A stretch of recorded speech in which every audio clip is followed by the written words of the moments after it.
आज हम लोग अंकगणित के मोस्ट इम्पॉर्टेंट क्वेश्चंस को सॉल्व करेंगे जो आपकी एग्जाम में 100% बनने की संभावना होगी। और स्टूडेंट आप लोग को बता दें, आज आप लोग को 5 क्वेश्चंस ऐसे क्वेश्चंस सॉल्व कराए जाएंगे जो आप लोग शायद ही 2 क्वेश्चंस प्लस सॉल्व कर पाएँ। ठीक है स्टूडेंट, ये दावे के साथ किया जा सकता है कि आप लोग 2 क्वेश्चन से ज़्यादा इसमें क्वेश्चंस को सॉल्व नहीं कर पाएंगे। अगर आप लोग 2 से ज़्यादा क्वेश्चन सॉल्व कर लिए तो कमेंट बॉक्स में बताइएगा, क्योंकि बहुत ही अच्छे लेवल का क्वेश्चंस बनाया गया है। तो चलिए हम लोग चलते हैं, पहले क्वेश्चन को सॉल्व करते हैं और देखते हैं आज का पहला प्रश्न क्या कह रहा है। यहाँ पे देखिए आप लोग का क्वेश्चन नंबर जो आपका है 41 कह रहा है, अंक 8036 से निर्मित और 5 अंक से विभाज्य 4 अंकों की छोटी से छोटी संख्या है।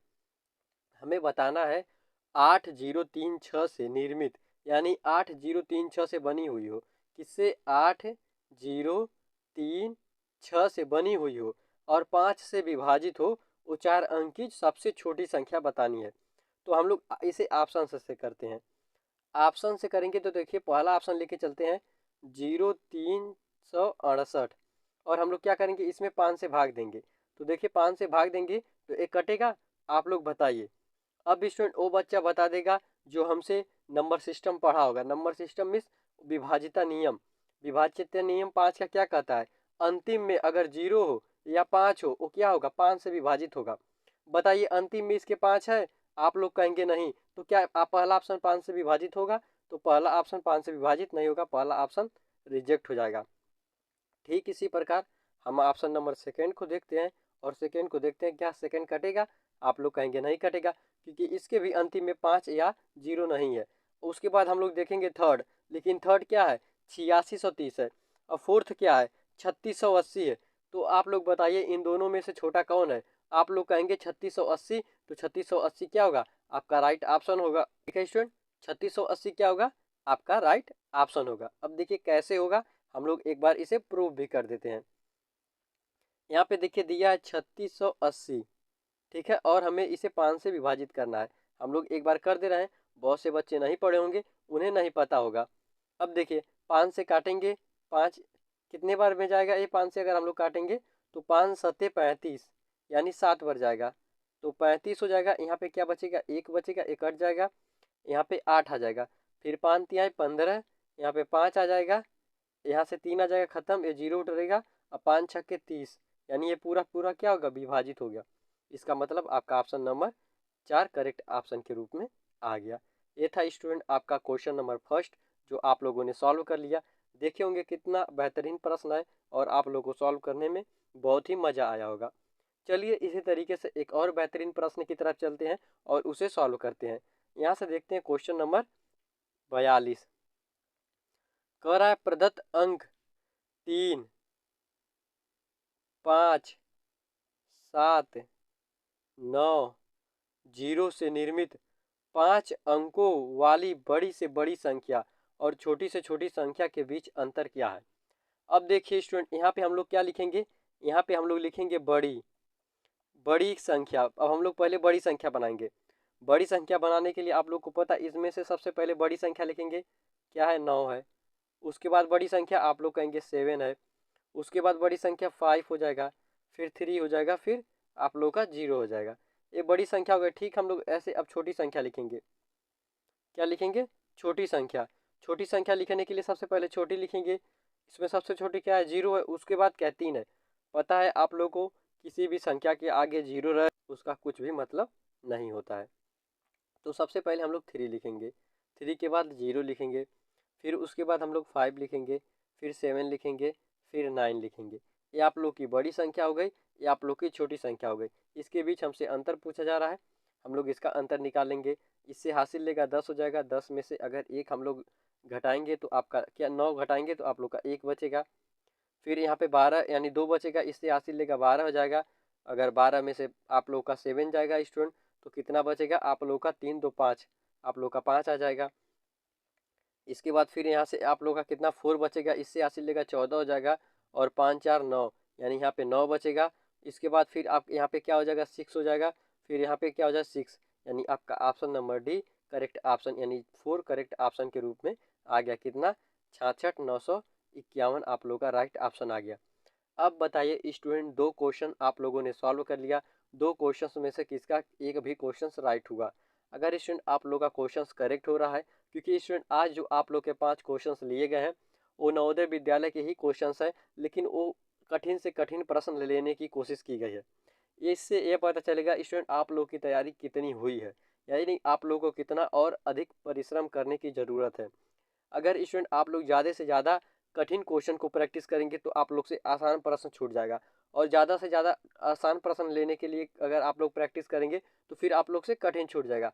ये जो आप लोग की टॉप 5 क्वेश्चंस का वीडियो चलाया जा रहा है, कभी बहुत ही आसान क्वेश्चन लिया जा रहा है, कभी बहुत ही कठिन क्वेश्चन लिया जा रहा है, कभी मीडियम का क्वेश्चन लिया जा रहा है। इससे क्या होगा स्टूडेंट, आप लोग का जो प्रिपरेशन है वो पता चलेगा आप लोग की तैयारी कैसी चल रही है, एकदम आप लोग की हवाई फायर है या स्टूडेंट आप लोग का तैयारी लेवल में है।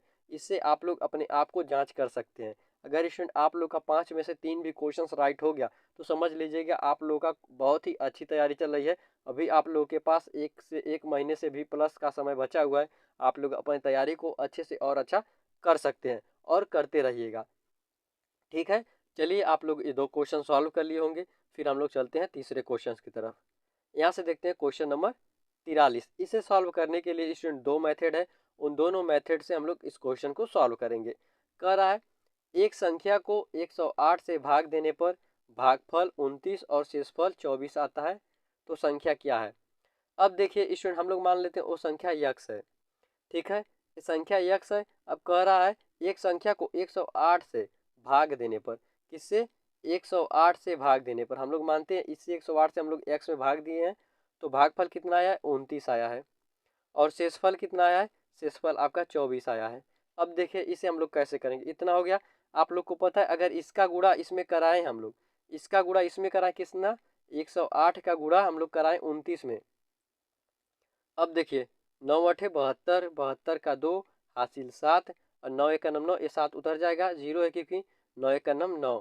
फिर हम लोग क्या करेंगे स्टूडेंट, फिर हम लोग क्या करेंगे 2 से गुणा कराएंगे, 9 8 दूना 16, 1 यहाँ 1 उतर जाएगा, 2 एक का नम 2, यानी आपका आ गया 2 छक्को 6 6 दूनी 12, 1 13 का 3, 9 1 10 1 11, 3132 आ गया। अब 3132 में आप लोग को पता है इस शेष, ये जो शेष आया इस शेष को हम लोग क्या कर देंगे, जोड़ देंगे। जैसे ही जोड़ेंगे तो 4 दू 6, 3 दू 5, यानी कितना आ गया 3156। हम लोग अपना ऑप्शन चेक कर लेते हैं, 3156 आपका option number first correct option के रूप में आ गया। ये तो स्टूडेंट फर्स्ट तरीका है जो हर एक बच्चे को पता होगा, ऐसे ही भाग का सिंबल होता है, इसे दिया जाता है। अब आते हैं किताबी ज्ञान पे, यानी स्टूडेंट ये आप लोग को हर एक बच्चे के समझाने की कोशिश की गई कैसे आता है। अब स्टूडेंट हम लोग चलते हैं फार्मूले पे, अगर आप लोग फार्मूले से करना चाहें तब भी कर सकते हैं। देखिए फार्मूला क्या होता है, आप लोग को पता होगा, भाज्य, भाज्य इज इक्वल टू भाजक, भाजक गुणे भागफल प्लस आप लोग का होता है शेषफल। ठीक है स्टूडेंट, भाजक कितना 108 है, और भागफल कितना है आप लोग का 29 है, और शेष आप लोग का 24 है। इसका अगर आप लोग इसमें गुणा कराएंगे तो आप लोग का कितना आ जाएगा, 3132 आ जाएगा, और प्लस आप लोग इसमें 24 को जोड़ देंगे तो आप लोग का 3156 आ जाएगा। ठीक है स्टूडेंट, इस तरीके से ये आप लोग का सेकेंड मेथड है, और इधर आप लोग का फर्स्ट मेथड है। जो आप लोग को समझ में आया है इस क्वेश्चन के लिए आप लोग अप्लाई कर सकते हैं। ठीक है स्टूडेंट, इसलिए दोनों मेथड बता दिया गया है ताकि जो बच्चा इस तरीके से पढ़ा रहेगा उसे पता चल जाए कि हाँ सर आ गया आंसर राइट, उसे कन्फर्मेशन हो जाएगा। फिर जो बच्चा ऐसे पढ़ा होगा उसे भी समझ में अच्छे से आ जाएगा। ठीक है स्टूडेंट, अगर आप लोग ऐसे दोनों से करेंगे तो 100% आप लोग को एक ना एक समझ में आएगा और उसे आप लोग सॉल्व कर सकते हैं। आप लोग लास्ट में स्टूडेंट ज़रूर बताइएगा कि आप लोगों का कितना क्वेश्चंस राइट हुआ। चलिए हम लोग आगे चलते हैं, क्वेश्चन नंबर 44 को देखते हैं। वह बड़ी से बड़ी संख्या, अब स्टूडेंट आप लोग को एक ट्रिक बताया गया है, अगर बड़ी से बड़ी संख्या कहे तो इसका मतलब क्या होता है, इसका मतलब होता है HCF, कि हमें HCF ज्ञात करना है। अगर छोटी से छोटी कहे तो हमें LCM ज्ञात करना है। HCF मीन्स महत्तम समापवर्तक, LCM मीन्स लघुत्तम समापवर्तक। ठीक है स्टूडेंट, जिससे यदि 163 और 243 भाग देने पर प्रत्येक दशा में 3 शेष बचे। अब देखिए स्टूडेंट इस क्वेश्चन को हम लोग कैसे सॉल्व कर सकते हैं। अगर हमसे कभी भी कहे प्रत्येक दशा में शेष 3 बचे, ठीक है स्टूडेंट, इसका मतलब क्या है, हमें 3 इसमें से भी माइनस करना है, हमें 3 इसमें से भी माइनस करना है। अगर हम 163 में से 3 घटाएंगे तो आप लोग सभी लोग कहेंगे 160 ही आ जाएगा। अगर आपसे पूछे 243 में से 3 जाएगा, आप लोग कहेंगे 240 आ जाएगा। 240 आ जाएगा ना स्टूडेंट? ठीक है। अब देखिए, हम लोगों ने इसका अंतर निकाल लिया, अब हमें इसका HCF निकालना है। ये 160 का और 240 का हमें क्या निकालना है? HCF निकालना है। इन दोनों का हमें HCF निकालना है, क्योंकि आप लोग को पता है बड़ी से बड़ी संख्या का हम लोग क्या निकालते हैं? महत्तम समापवर्तक निकालते हैं। तो HCF निकालने के लिए आप लोग को एक तरीका बताया गया, एक मेथड बताया गया है। हम लोग क्या करेंगे, 240 में से 160 को घटा देंगे, जो आएगा आपका HCF हो जाएगा। 0 में से 0 जाएगा 0, यहाँ से इससे 80 लेगा 14, यानी 4 4 8 80, यानी इसका HCF क्या हो जाएगा स्टूडेंट? 80। अब हम लोग 80 से इसमें भाग देंगे, तब भी 8 दूना 16 कट गया 2 बार में। फिर इससे भाग देंगे, 8 3 24 3 बार में, इससे भी कट गया, यानी इसका HCF क्या हो गया? 80 हो गया। यानी हम लोग स्टूडेंट बहुत ही आसानी से आप लोग 80 निकाल लिए। बिल्कुल आप लोगों का राइट ऑप्शन होगा, और आप लोग स्टेप बाय स्टेप चले हैं, कहीं पर भी आप लोग का डाउट नहीं होना चाहिए। यह 5 क्वेश्चन का सीरीज, आप लोग इसमें से 4 क्वेश्चन सॉल्व कर लिए हैं। आप लोग बताइए 4 क्वेश्चन में से आप लोग का कितना क्वेश्चन राइट होगा। चलिए स्टूडेंट, हम लोग चलते हैं आज के लास्ट प्रश्न पर और उसे सॉल्व करते हैं। यहाँ से देखते हैं क्वेश्चन नंबर 45। 2 अंकों वाली सबसे बड़ी अभाज्य संख्या कौन सी है? अब बताइए, 2 अंकों वाली सबसे बड़ी संख्या इसमें से स्टूडेंट आप लोग को कौन सी दिख रही है? वही आपका राइट ऑप्शन हो जाएगा, क्योंकि स्टूडेंट आप लोग का ना 19 कटेगा, ना 93 कटेगा, ना 91 कटेगा, ना 97 कटेगा, लेकिन सबसे बड़ी क्या है? 97 है। तो यही क्या है? आप लोग की अभाज्य संख्या। अभाज्य संख्या क्या होती है? जो 1 से कटे या जो स्वयं से कटे, वही आप लोग की क्या हो गई? अभाज्य संख्या हो गई। यही ट्रिक है याद करने के लिए, जो खुद से कटे या जो स्वयं से कटे। अब स्टूडेंट आप लोग बताइए, आप लोग को 5 क्वेश्चंस करा दिए गए हैं। 5 क्वेश्चंस में से क्या स्कोर रहा? आप लोग जरूर बताइएगा, हमें देखकर अच्छा लगेगा कि आप लोग की तैयारी किस लेवल की है। अगर स्टूडेंट आप लोग को किसी भी चैप्टर में डाउट होगा तो आप लोग हमें ज़रूर बताइएगा, उस चैप्टर को सॉल्व कराने की कोशिश आप लोगों की जाएगी। अगर यह वीडियो आप लोग को पसंद आया है या देखना चाहते हैं आप लोग के दोस्तों की तैयारी कैसी चल रही है, तो यह वीडियो अपने दोस्तों के पास शेयर करके उनका स्कोर जरूर पूछें। ठीक है स्टूडेंट, इससे आपको पता चलेगा आपका दोस्त का सिलेक्शन हो सकता है कि नहीं। अगर आपका दोस्त का सिलेक्शन हो सकता है तो आपका भी सिलेक्शन हो सकता है। आप लोग ऐसे कंपटीशन करके अपनी तैयारी को अच्छे से और अच्छा कर सकते हैं। आपको मिलेंगे इसी तरीके से एक अन्य वीडियो में, तब तक के लिए जय हिंद। कर दो यार, तुम्हारे पैसे थोड़ी ना कट रहे, कर दो।